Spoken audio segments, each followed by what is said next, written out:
Welcome back, guys. Welcome to your first time here. I'm Vision Hero Blind Entertainment, bringing you guys another video. Today I'm giving you guys my review for The Walking Dead Season 11, Episode 2, Archeron Part 2. Now, if The Walking Dead is something you're interested in, don't forget to hit subscribe button down below, hit that bell icon, there to miss more Walking Dead content from me moving forward. Now, let's begin. Now, this episode pretty much picks up where the last episode ended. Now, we see Maggie survive the fall. Like I said, we all knew she was going to live. But here's an issue again, is they make it all a dark scene, so, like, yeah, I feel like they don't want to show you everything she really did. You saw her kill a few walkers, but other than that, I feel like they were trying to hide something again. But she's able to escape. Meanwhile, on the train, everybody's getting in, Negan lies and says that she was right behind him, which is somewhat true. But you got, Maggie's people who she traveled with, who doesn't totally trust him. Question him. It's, again, just feels like they needed some kind of confrontation with Negan, and this is what they did. But that's all well and good. And you got Maggie, who ends up showing back up, I guess, through like a hatch in the subway or whatever. I don't really know.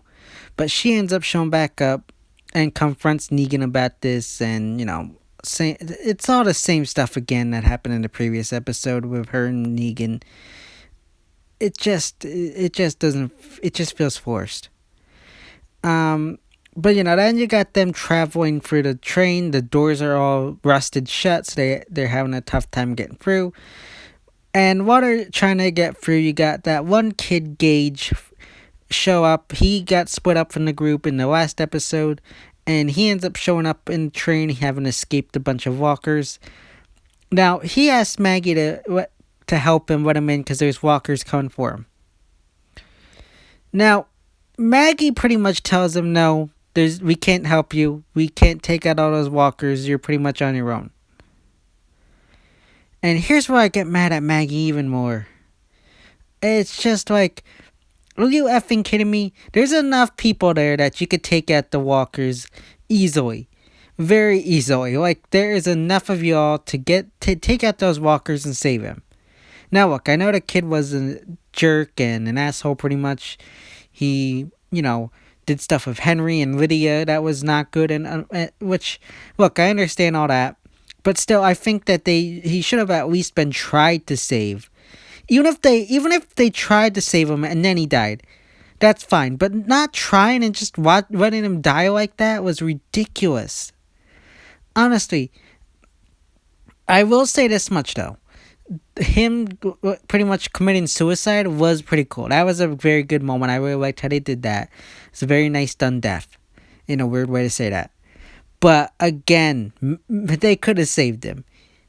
Like, even Negan was trying to get him out. Like, that when Negan's trying to get him out, that tells you something about Maggie. So that just bugged me even more regarding the Maggie character. Like I said, she pretty much the reason for dead. He commits suicide and then ends up being devoured by walkers. But then after that, you got Alden, who says that's a horrible way to die. And then Maggie says there's worser ways to die. And then we get into this whole big backstory regarding what happened to her and Herschel while they were away. And this is where I'm going to say this much. I feel like what happened with Gage was just plot device to get Maggie to tell her story. Look, I'll admit it was a very dark and gruesome story and was very well done. But there was, again, I feel like they forced Gage's death just for Maggie to tell that story, which was unnecessary and just felt frustrating. Look, I know Gage is this huge character. We don't care much for him. He was a jerk and asshole. But I still think he should have at least been tried to save. Like I said, even if they opened it, he ends up dying anyway. At least they tried. It just feels stupid. But like I said, Maggie's story was very dark, definitely very well done. But, so they're stuck there still. Meanwhile, you got Daryl, who's traveling, who got separated too and was looking for a dog. And while he's traveling, he finds this note from these kids to his dad, who went out looking for supplies and whatnot. And I guess he somewhat kind of, I don't know if this seems to have like hit him in some emotional way. I don't totally understand it. I'm confused. Maybe it'll come into play later on. Or maybe I just missed something. If I missed something, let me know in the comment section. But while he's out there looking for dog, he runs into this guy who's been at Hilltop, who finally got a name. His name is Roy. And he runs into him. He's badly wounded and pretty much tells Daryl to, I guess, end his life and, tell his kids he didn't die a coward. So that was cool. I liked how they had him show up. He got some decent stuff, even though he's pretty much been a red shirt for the majority of the show. But that was still cool that they had this character go for that. And you got Daryl who saves him, and then eventually Daryl meets back up with our group and pretty much helps save them, as meanwhile the door has come down where Gage was trapped, and they pretty much are forced to kill the walkers anyway. Which again, the walkers broke through anyway, so what was the point there? It just felt frustrating, forced plot. But Daryl shows up, saves the group, and they all pretty much are able to escape and, move on out of the subway. Now, I'm going to talk about the ending later on, but I want to move on to the Commonwealth, because the Commonwealth was a mixed bag for me. I like some areas of it, but there were some other areas that I didn't like. Now, for the Commonwealth, you got Ezekiel, who pretty much has gone missing, and Eugene's questioning that, is kind of wondering what's going on there while the rest of the group. Yumiko's taken back in for questioning. Now, I really loved what they did with Yumiko here, and it really showed her in a very good leadership light. We saw that a little bit last season with her at Hilltop, and I feel like that was set up for here, because she really showed a good leadership role here in confronting the Commonwealth people, talking about how, they were kind of lower end people, now they're just doing this. She kind of is very good at reading these two people, and, Mercer shows up and gives her, like, up in a coffee. Kind of showing that they trust her and whatnot. And like I said, again, you got Eugene and Princess who are waiting outside. Eugene's still wondering what's going on here, and you got Princess who's trying to tell him, they brought Yumiko coffee or whatever. Things must be going good there. Now, she goes off to use the bathroom, which is all fine and whatever. And meanwhile, you got Eugene, who's still sitting out in the hallway. He eventually is taken back inside and talks with Mercer. Now, Mercer is trying to get at Eugene. He feels like he can break Eugene, I guess.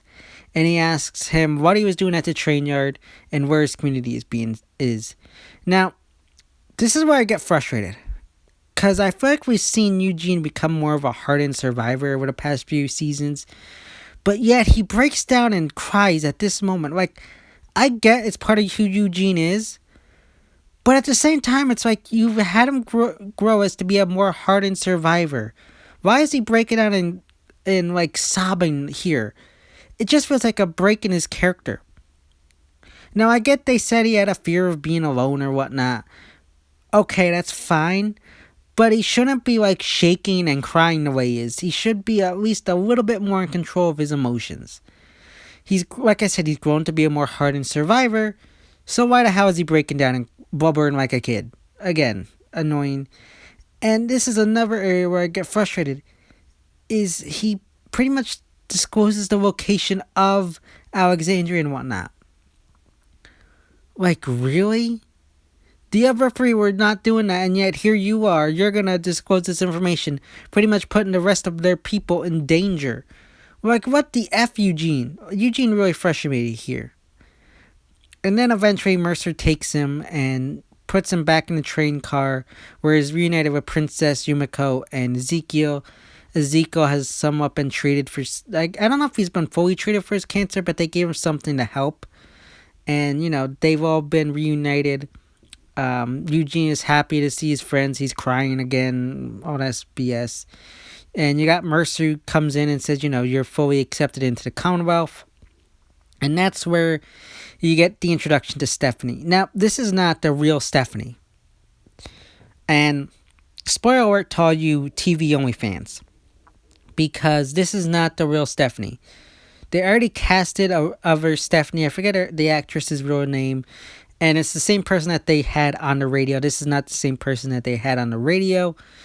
So what I'm assuming they're doing here is that they're using this Stephanie as a spy. And Eugene will eventually meet up with the real Stephanie. Now I'm very curious to see where this storyline goes with her being a spy or whatnot. I think to some extent it could work and be a good storyline. But on another end, it could just be filler and pull out the story a little bit more. I'll have to see where it goes. I still think it's an interesting plot point, so I'm not taking off points. But I'm just a little bit like, where are they going with this? And could this be a bad move on their part? Well, I'll have to wait and see. So like I said, I'm not taking off points there. But it was a good way to end off the Commonwealth story there. And they were going to orientation, I think they said. So, very good way to cap off this part of the Commonwealth story. So I really like that. It was very well done. A few glitches here and there with the Commonwealth story. Not a whole lot to take off points for, but Eugene really kind of annoyed me this episode.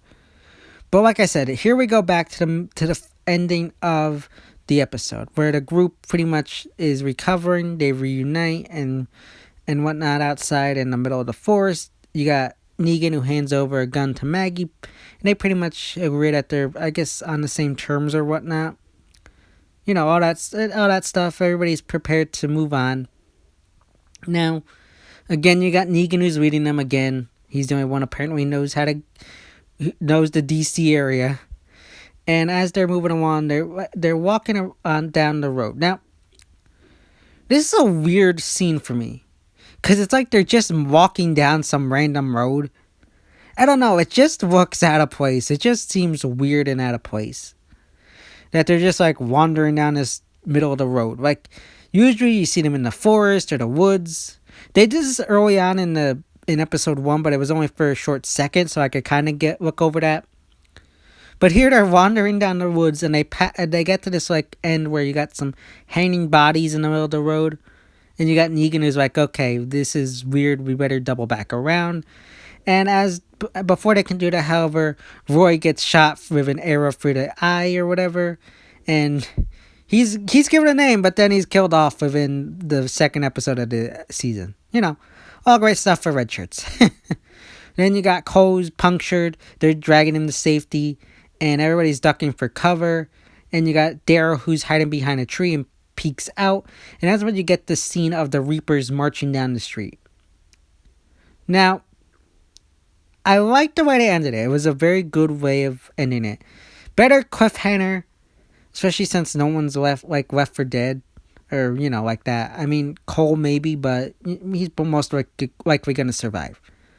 But you got the Reapers marching down the street. Now, similar to what I said with the group walking down the street, I feel like this seems kind of cringe a bit. And I feel like they did this just for a cool scene to end off the episode, but it just looks out of place. Whenever you have your group, or whether it be heroes or villains, just marching or walking down some random street like this, it just looks weird, silly, and cringy. So I'm taking off points there.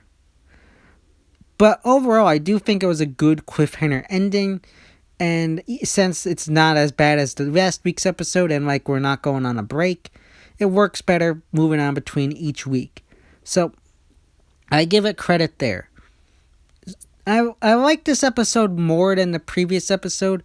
This episode still has issues, but I feel like I'm gonna be a little bit more lenient here, because you had good stuff with the Maggie backstory. There was some good moments with the Commonwealth. Eugene kind of annoyed me. The Gage stuff kind of pissed me off. The Daryl stuff in the tunnels I really did enjoy that. So if I had to give this episode a grade, I'm gonna narrowly give it a 7.5 out of 10. Narrowly, just a small bit due to Maggie's backstory pushing it up a bit. Eugene kind of annoyed me. Yumiko had a good moment there. Interesting storyline stuff with the Stephanie character. But again, okay episode, just wasn't a huge fan of it. So 7.5 out of 10. I'm really hoping these episodes start to improve because season 11 really isn't doing it for me. Yes, I know it's the first 2 episodes so far, but I'm really hoping they start to improve because season 11 just isn't doing it for me right now. So fingers crossed next week's episode goes better. But let me know your thoughts and opinions about this episode in the comment section down below. So yeah guys, that's my review of The Walking Dead Season 11 Episode 2, Archeron Part 2. As always, if you liked the video, don't forget, give it a big thumbs up and share. Don't forget to hit subscribe button down below, hit that bell icon, then there is more Walking Dead content from me moving forward. And go follow me on Instagram and Twitter, which is linked in the back section on my YouTube channel. As always, I'm Vision here with Blind Entertainment, and I'll see you next time.